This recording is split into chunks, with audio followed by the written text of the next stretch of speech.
Bonjour et bienvenue pour un nouveau voyage culinaire. Aujourd'hui nous partons aux États-Unis avec le poisson pané.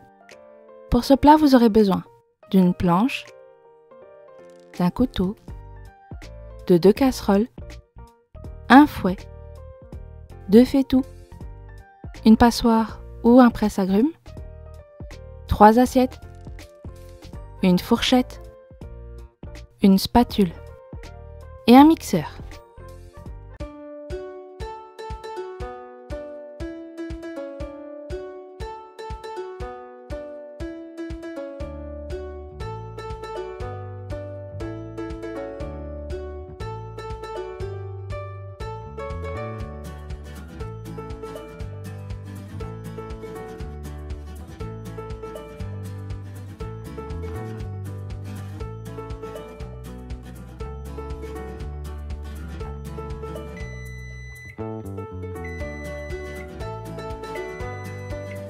Pour ce plat, vous aurez besoin de 4 filets de poisson, de la farine, du sel,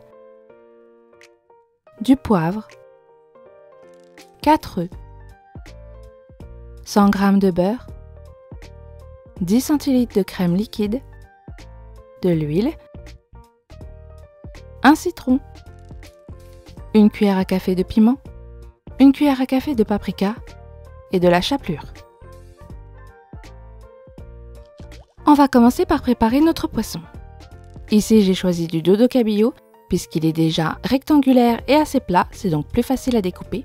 Je vais le découper en deux, puis je recoupe chaque morceau en deux pour pouvoir faire des petits rectangles.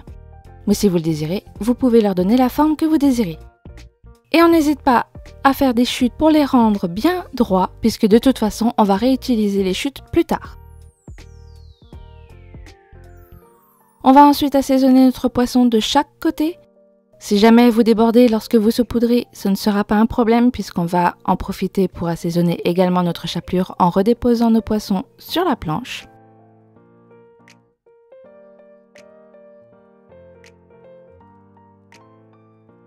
Après avoir salé, je vais donc poivrer. Pour la suite, vous pouvez mettre les épices que vous désirez. J'ai choisi des épices assez simples, mais vous pouvez corser un peu. Ou vous pouvez changer totalement pour préférer des aromates un peu plus discrets. Après avoir poivré, je vais donc mettre du piment pour rehausser un peu le goût de mon poisson. J'en mets également sur chaque face. Si vous n'aimez pas le piment, vous pouvez en mettre sur une seule face pour que ça pique un peu moins.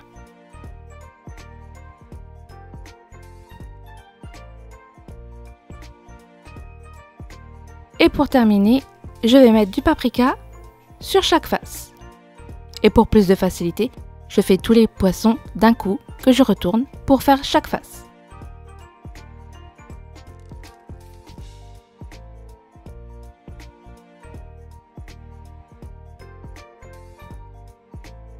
Pour les œufs, on casse d'abord 2 œufs, puis on en casse 2 autres, mais on récupère uniquement les blancs. On aura besoin des jaunes pour la suite.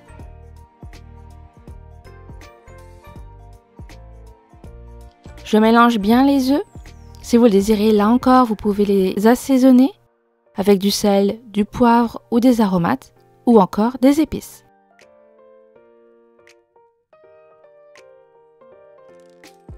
On va ensuite passer tous nos poissons dans la farine. On veille bien à ce qu'il y en ait partout. On passe ensuite dans l'œuf, puisqu'on a 2 blancs en plus, normalement ils sont assez faciles à tremper. Et on termine par la chapelure, qu'on met également partout. Et pour avoir une meilleure chapelure, on recommence depuis le début. On passe dans la farine, puis dans l'œuf, puis dans la chapelure.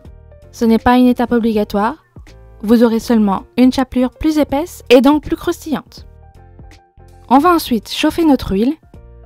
Ici, je la chauffe à 180 degrés, mais si vous n'avez pas de thermomètre, vous faites tout simplement un petit bout de chapelure que vous mettez dedans et lorsque ça fait des bulles, normalement votre huile est prête. On met donc nos poissons dans l'huile. Ici j'ai mis 50 centilitres pour ne pas en avoir de trop et pour que les poissons ne plongent pas dedans. Il faut que l'intérieur du poisson soit bien cuit, mais également que notre chapelure soit bien dorée. Lorsque la chapelure est bien dorée, on peut donc retourner sur l'autre face. Normalement, en quelques minutes, votre chapelure devrait être dorée. On répète donc de l'autre côté et à la fin, on n'oublie pas de les passer sur du papier absorbant pour retirer l'excédent d'huile.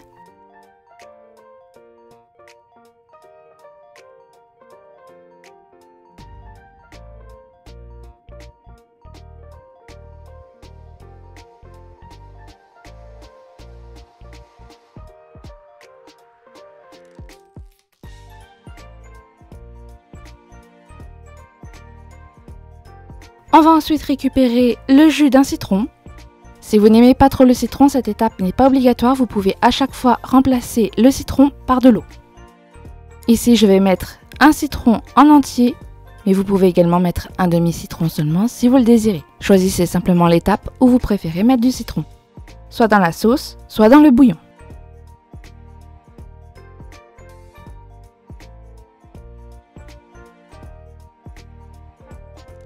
Avec les chutes de poisson, on va donc préparer notre bouillon. Je mets à chauffer mon poisson avec le citron, je sale et je mets un peu d'eau. Et on va faire cuire durant 20 minutes pour faire réduire notre bouillon.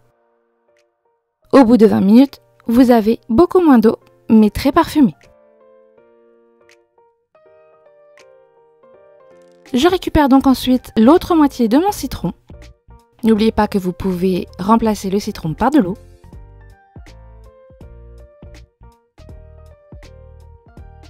J'ajoute le citron à mes œufs et je vais fouetter jusqu'à ce qu'il mousse. Cela va permettre de pouvoir commencer à les cuire sans qu'ils ne durcissent. C'est la base de notre sauce, on ne veut surtout pas que les œufs durcissent. Je mets donc ensuite sur feu moyen et je vais fouetter en permanence jusqu'à ce que mes jaunes d'œufs accrochent au fond de ma casserole. Lorsque vous voyez des traits dans le fond de votre casserole, cela veut dire que vos œufs sont en train d'épaissir. Il faut alors vite incorporer le beurre. Pour faire cette sauce, préparez le beurre à l'avance. Il suffit juste de les découper en petits cubes et ensuite de les incorporer petit à petit en laissant la sauce se reformer à chaque fois.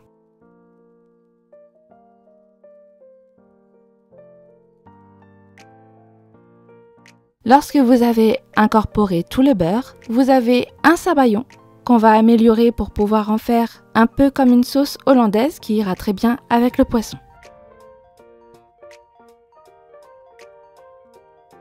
Ici, j'ai de la crème liquide, j'y mets mon bouillon et je vais mixer le tout. On mixe bien, ça va être pour intégrer au sabayon. Il ne faut surtout pas qu'il y ait de morceaux, exactement comme pour les œufs.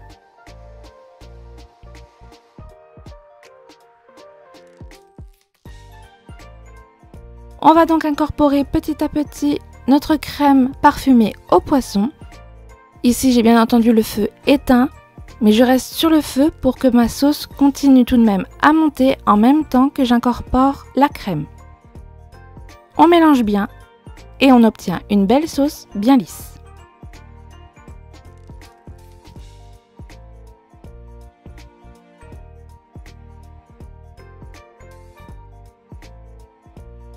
Pour la présentation, puisque c'est du poisson pané, je mets simplement du poisson sur un côté, je mets mon accompagnement de l'autre. Ici, j'ai fait une décoration très simple, mais si vous le désirez, vous pouvez bien entendu utiliser un emporte-pièce pour que la décoration soit plus jolie. À l'aide de ma cuillère, j'arrive tout de même à former un petit mont avec mon riz. Ici, j'ai choisi du riz, mais vous pouvez bien entendu choisir l'accompagnement que vous désirez, des légumes, des pommes de terre ou tout autre accompagnement.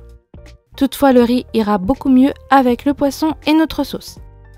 Et donc évidemment, je nappe mon plat de la sauce. J'en mets tout au pied entre le riz et le poisson. Et voilà, vos poissons panés sont prêts. Bon voyage aux États-Unis!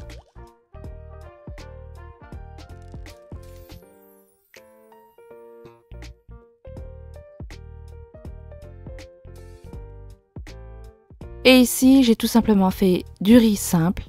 J'ai mis une casserole d'eau salée à chauffer et j'ai mis à cuire mon riz durant 12 minutes.